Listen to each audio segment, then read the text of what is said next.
You're one of the most successful comedians in the world. You've built your career on comedy. I'm curious what made you want to do a more serious role? Just to show growth. I think with anything in life, you always want to progress. Having the opportunity to step outside my comfort zone of comedy and, making a segue into what can be considered the world of dramatic acting, but done in a way to where my following can be a part of the journey of me eventually going over there.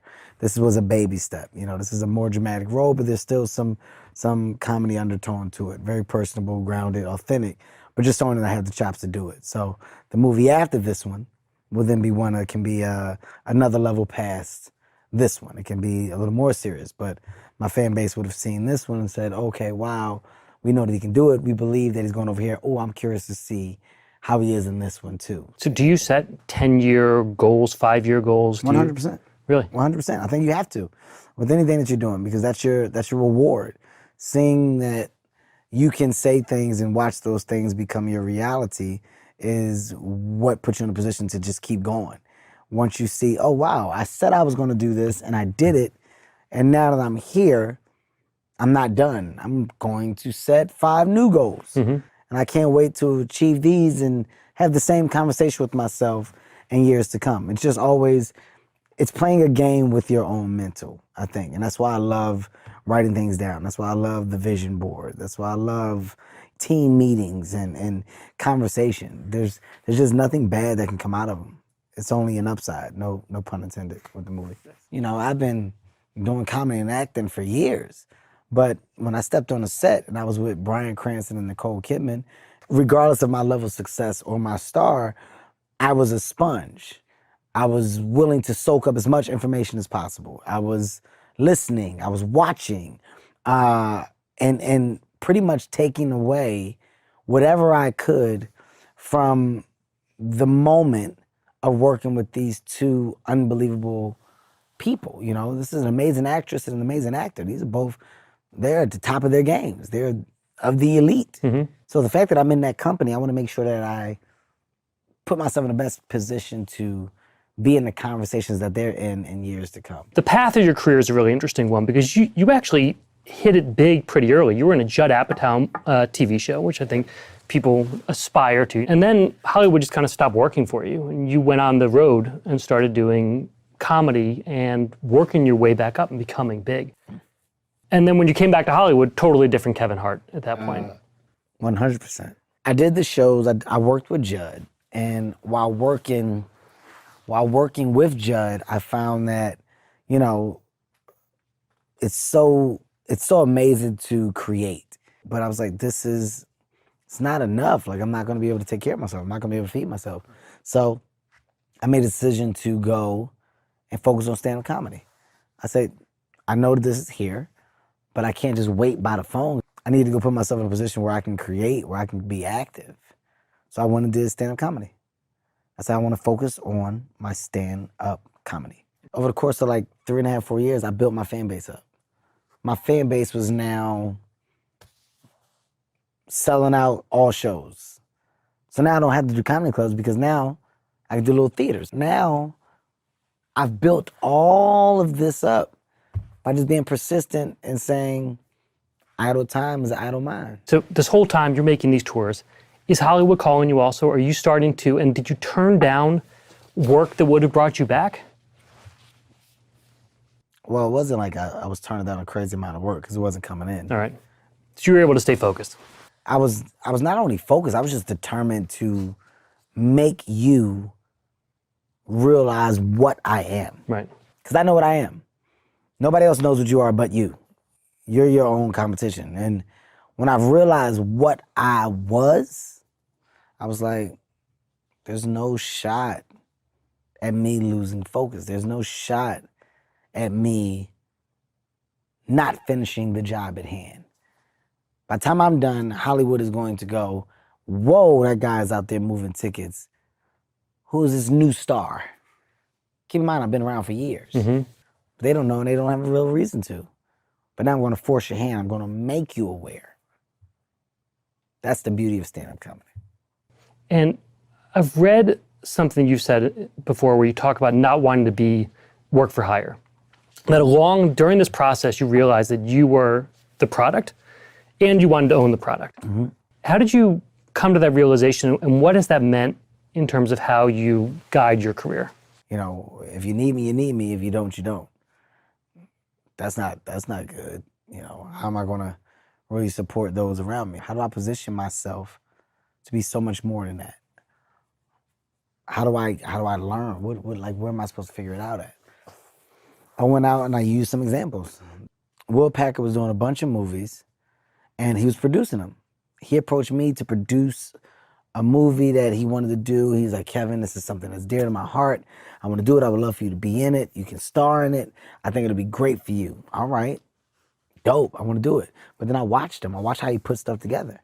And doing that, I was like, yo, I can do that. I can do what he's doing. I already got the infrastructure. I already got the company set up. I got the office building. I can easily get the rest of the buildings.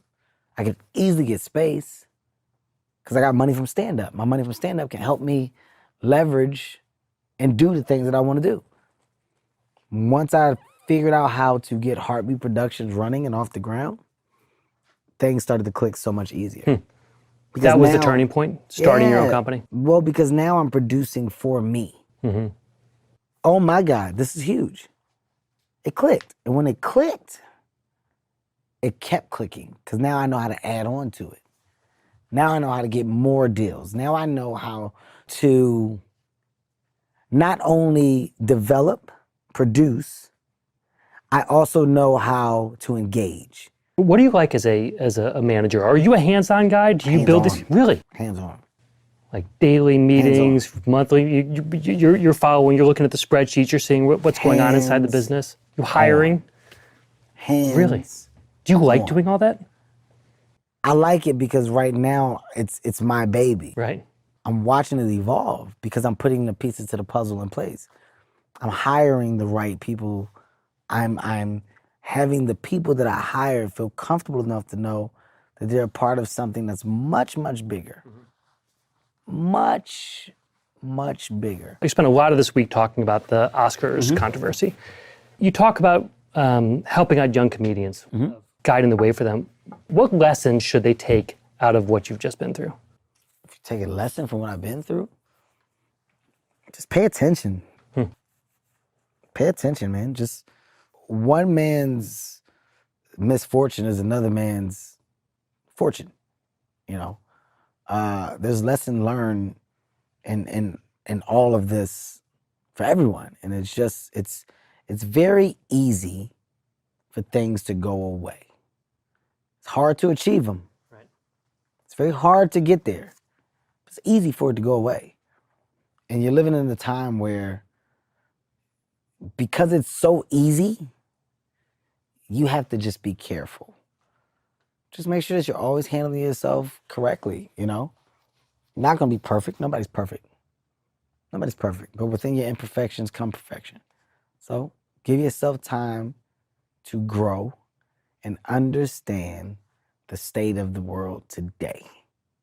It's different. It's different. But also be true to you. That's another thing that I would say, you know, be true to you. Don't let other people dictate who you are and what you should be. I think we're all smart enough to know right from wrong, and we're all smart enough to fix whatever the wrong is to make it a right. In doing so, do it while staying true to you. It's a hard line to walk, right? You have to be true to yourself, but also think It's a very thin line because you can easily get off balance. Right. But as long as you're conscious and aware of it, you know, you'll be okay. And that's what I'll say. You know, just be aware, man. Be aware. But I will say that it only gets tougher as you get bigger. Right. But there is an approach to still trying to be edgy. Mm-hmm. You're a comedian.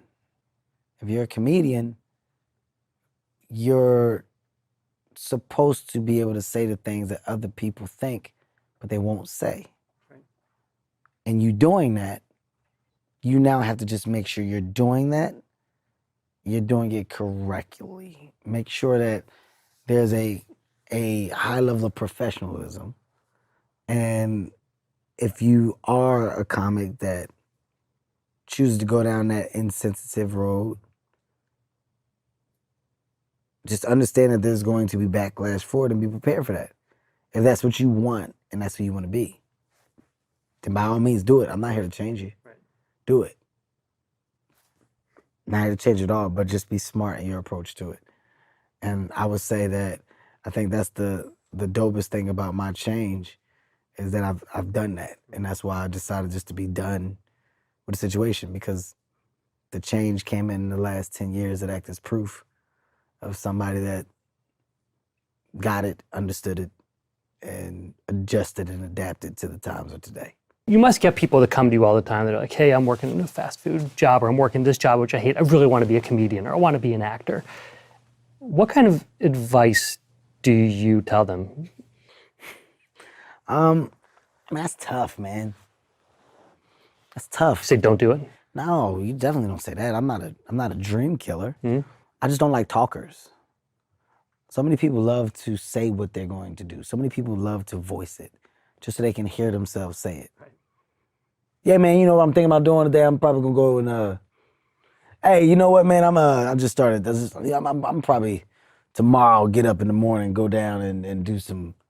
Just like to hear yourself say it. Right. It's so hard for some people to follow through and actually put action behind the words. So my advice is to not be a talker because you can. Be the person that actually puts action behind it. And when you know that you're that person, then start picking people apart for advice and direction and what to do, what not to do. Because you know that you're going to take it and you're going to apply it. But when you don't know if you're even capable of taking information and going and using it, don't ask for it. So my advice is to not be a talker, be a doer. Be a person that wants to put punctuations on sentences, not just keep running them on. Run-on sentences are the worst. They just don't stop. You're like, where's your period? You didn't put a period on one sentence. Finish something. You got to finish something. All right. Well, Kevin, thank you very much. Thank you so much. That's terrific.